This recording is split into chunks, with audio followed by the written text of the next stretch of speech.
Halo, what's up guys, welcome to my trip my channel. Oke, pada konten kali ini gue akan membuat tips bagaimana sih mekanisme dari penggunaan sistem koperasi yang ada di Indonesia. Di sini secara khusus saya akan menjelaskan bagaimana sih sistem dari mekanisme koperasi perseorangan. Jadi di sini saya akan menunjukkan ada berupa brosur yang digunakan dari sistem koperasi perseorangan. Di sini yaitu ada kertas.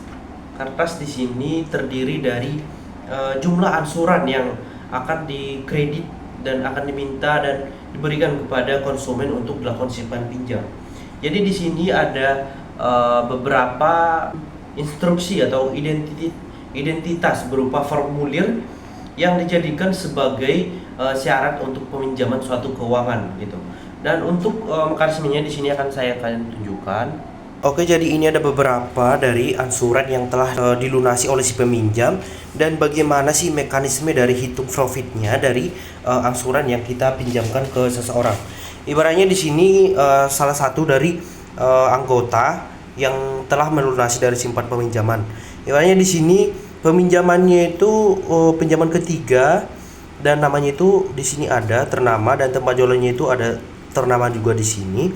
Dan untuk peminjamannya di sini sekitar 400.000. Di sini dia meminjam sebanyak 400.000 dan dia menargetkan 20.000 per hari dalam 25 hari gitu. Dan di sini tertulis simpanan pokoknya 40.000 dan tanda tangannya tertera di sini. Dan bagaimana sih untuk mencatat dari profit keuntungan dari koperasi ini? Ibaratnya contohnya dia di sini. Dia di sini tadi membayar cicilannya itu 20.000 per hari dan sedangkan untuk total yang dipinjam itu 400.000 dan selama 25 hari. Jadi di sini kita tinggal kalikan saja ya. Tinggal kalikan saja contohnya 20.000 dia pinjam dikali 25 hari.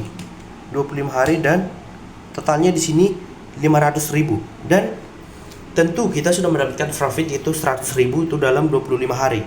Jadi dia meminjam 400.000 dan kita mendapatkannya 500.000 dengan pemotongannya itu 400.000. Tentu ini merupakan hal yang sangat menguntungkan ya, tetapi perlu diingat dan perlu diwaspadai tidak selamanya koperasi itu menguntungkan. Karena dibalik dari peminjaman ini kadang banyak karyawan atau nasabah tidak melunasi ataupun membayarnya sesuai dengan waktu yang ditentukan. Makanya banyak dari karyawan nasabah koperasi yang lari dari tanggung jawabnya akibat tidak membayar asuransinya. Tentu siapa yang dirugikan? Tentu kita jadi koperasi perseorangan yang dirugikan. Dan ini sangatlah disayangkan jika banyak dari koperasi kita yang dirugikan. Jadi ibaratnya seperti itu.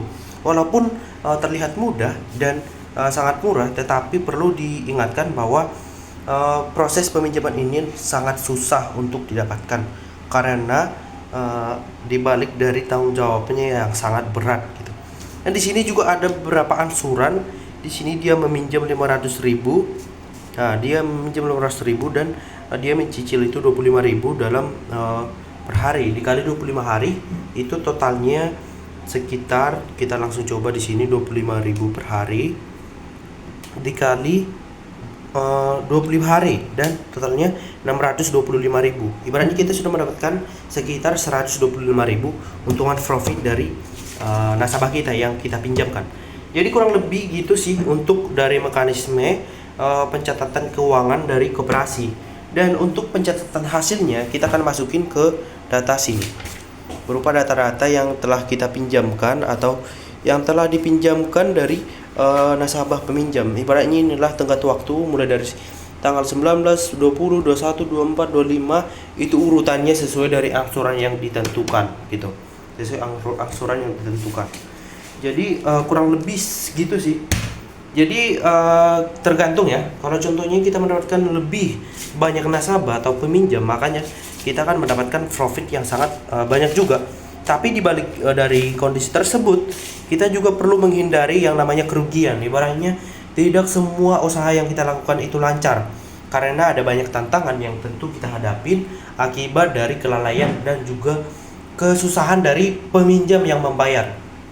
Oke, jadi di sini ada stoknya, stok dari formulir dari peminjamannya. Jadi kurang lebih gitu sih dari mekanisme koperasi. Jangan lupa di subscribe, like, dan komen ya. Oke, sekian.